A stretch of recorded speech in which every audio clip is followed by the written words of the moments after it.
My name is Hater Girl Molly, and this is my YouTube channel where I talk about whatever the I want because this is my channel and not yours. And if you don't like it, you need to leave! If this is your cup of tea, you can sit back, relax, listen.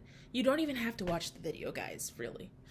Britney Spears, Mariah Carey, Michael Jackson, Cher, Elvis. What do they have in common? Besides being extremely iconic singers who are remembered to this day, they also all have their own dedicated side of fan bases that like to dress up or pretend to be these singers for Vegas performances and social media posts that reach millions of viewers' eyes, even becoming micro celebrities of their own. There's something so entertaining about seeing a good and accurate character analysis and execution. It's not just a form of entertainment. It's also a form of flattery because it shows just how significant these artists are in the space. They mean something to these people, and the fans are simply showing that appreciation by keeping their most important pieces of work alive for others to enjoy, even if the artist is no longer with us or just simply retired. It's a healthy transaction between consumer and supplier, or fan and artist, until it's not anymore. We've seen Michael Jackson's impersonators get carried away. I won't name who, but we know. But it's nothing compared to Ariana Grande's. Ariana Grande is, in my opinion, the vocalist of Generation Z, in the same way Beyonce is the vocalist for Millennials and Whitney Houston for Gen X. One of the most famous pop stars to this day. We've known her since Ariana Grande first hit our scene in 2010 on her Nickelodeon show Victorious.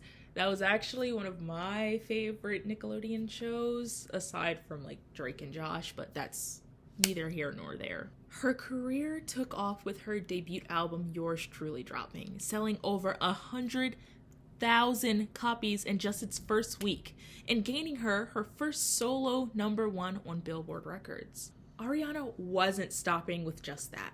She kept dropping albums that sold well and singles that hit. Aside from her phenomenal vocal skills and musical production skills, Ariana's album eras were just as significant. A true Ariana fan could look at a picture of her and figure out which album she was promoting at the time or was in the midst of creating. Specifically her Dangerous era. This was the era where we were all introduced to ponytailing. This look was so iconic, it quickly became a staple for her. Even if you're not a fan of her, this is the Ariana you'd think of if someone was to tell you to draw her from memory. It was the tan, the high ponytail at all times, the oversized sweaters and thigh-high boots. I'm not gonna lie, I begged my parents for a pair for Christmas one year because of her. Also remember lending the pair of boots to my cousin who was 9 years old at the time because she wanted to dress up as Ari for Halloween. The kids and teens, including me, were all about Ariana Grande. And I guess how easily replicable and popular her looks were led to the initial disaster. The problem with Ariana's impersonations are not that they're doing the act of impersonating. I mean, I just wrote an entire intro about how it's a form of flattery. But because they seem to loathe the idea of admitting it or just calling it a hobby or shit, not taking it into their personal lives.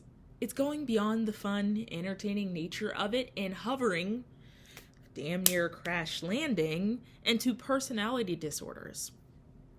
Though I don't mean to quickly diagnose people. It's just hard not to when a self-proclaimed retired Ari wannabe says she's now medicated and inspired by Ariana in a healthy way.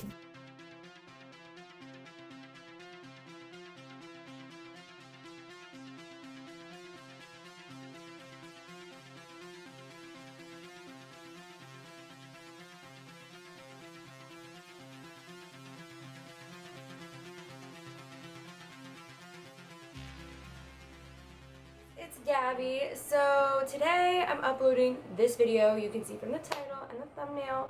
And yes, I am probably going to get so much hate for this, but you know what? I don't care because I have a right to be an Arianator as much as all of you guys did. I'm going to spend today like Ariana Grande, and you guys are going to experience that with me. Again, this is just all proceed. Gabby DiMartino. She's been open about her struggles with BPD and how it's been positively affecting her after her diagnosis, getting a therapist, and being on Lexapro. But I don't think you guys understand. Gabby was the original Ari copycat. She began the infatuation around the time of My Everything. Half up, half down hairstyles with the preppy 60s chic fits and stiletto pumps. It became a thing very quickly. This was 2015, so of course my chronically online ass was neck deep into the rabbit hole. Though I did have to run back some of the hate videos for educational purposes only, of course. But I had to find out what exactly were the criticisms, and just as I mentioned before, the act of impersonating without the admission of it.